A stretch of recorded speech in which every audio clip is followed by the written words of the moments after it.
Nah, memang yang masih mahal gula. Dari 20 tapi sudah turun 19, tapi masih mahal. 20 ke 19 masih.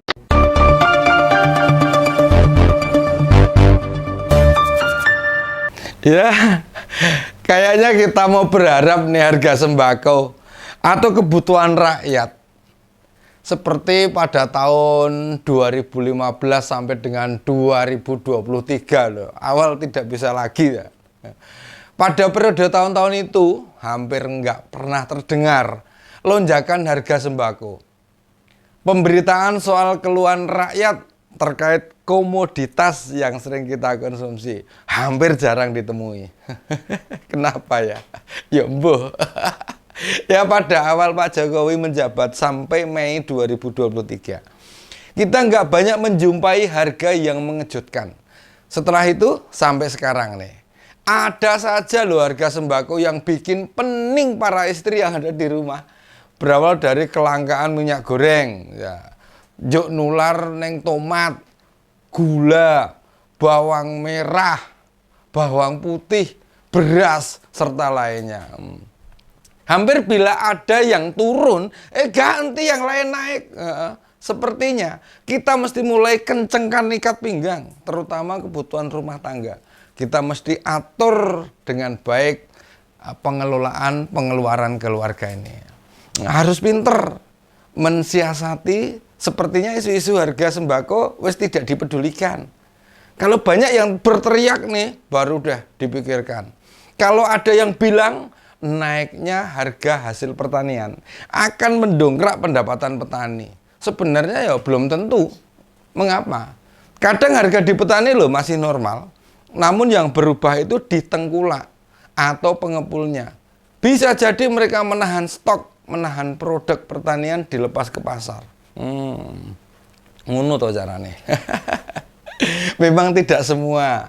Sebab produk kayak tomat, cabai, sayuran kadang tidak bisa tahan lama. Di sisi lain, sebenarnya naik turunnya harga produk pertanian itu jadi membuat kita berpikir, bukankah sudah banyak dibangun waduk, bendungan, dam yang bisa mengairi lahan pertanian?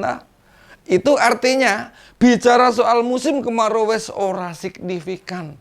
Sudah tidak signifikan. Nah, di beberapa wilayah tentu tidak lagi menghadapi ancaman kekeringan. Dengan demikian, idealnya ya harga mayoritas kebutuhan pokok itu bisa stabil.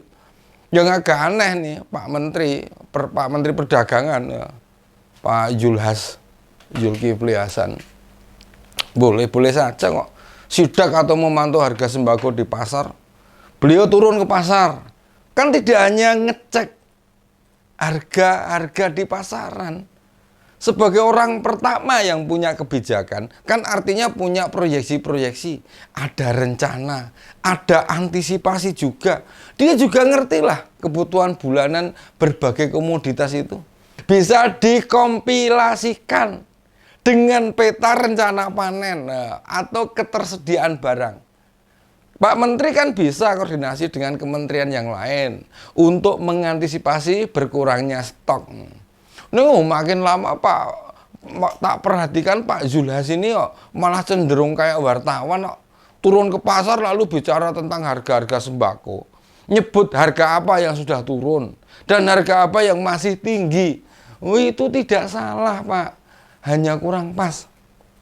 Yang kami butuhkan ini loh, apa rencana-rencana yang disusun kementerian supaya harga-harga yang tinggi itu nanti bisa kembali normal. Kan siklusnya tiap waktu hampir yang sama. Dan kita percaya orang kementerian wis punya antisipasi. Mosok hanya bicara harga yang naik dan yang turun. Masa menghadapi masalah yang sama dan berulang kali. Rakyat itu penting wujud nyata dan jelas. Kami tiap hari ke pasar belanja.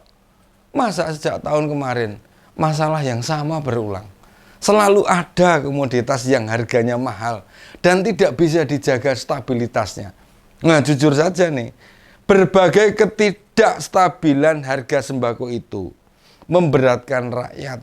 Kenapa? Pada periode awal Pak Jokowi menjabat sampai sebelum pendaftaran Pilpres atau pemilu, harga sembako bisa dijaga. Terjaga betul itu. Ini loh mencerminkan ada sesuatu yang tidak tepat. Apakah Pak Jokowinya sudah tidak menaruh perhatian, wes tidak mau peduli, atau merasa bukan tugasnya?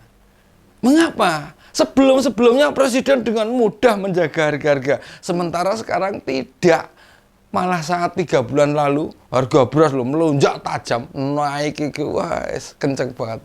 Penak wae Pak Jokowi bilang pengaruh cuaca. Nah, memang selama 9 tahun beliau jadi presiden, apa cuacanya stabil gitu? Ora, kan enggak toh. Kok dulu bisa sekarang tidak bisa lagi? Ini mestinya jadi pembelajaran juga buat Pak Prabowo. Mumpung belum jadi presiden, hal begini diperhatikan bila perlu. Pak Zulhas yang juga Ketua Umum PAN diajak diskusi. Urusan meringankan beban rakyat kan juga tanggung jawabnya presiden. Justru sebelum menjabat, idealnya Pak Prabowo berkesempatan banyak bertemu rakyat. Sayangnya dia malah nggak mundur. Malah gak mundur, tetap jadi Menteri Pertahanan. Akibatnya apa? Ya beliau Pak Prabowo ini loh disibukkan dengan tupoksinya sebagai menteri. Makanya kita tidak melihat kalau di depan wartawan Pak Prabowo nggak bicara tentang kepentingan rakyat. Yang dibicarakan ya kepentingan dirinya, bagaimana merangkul semua partai supaya nggak jadi oposisi.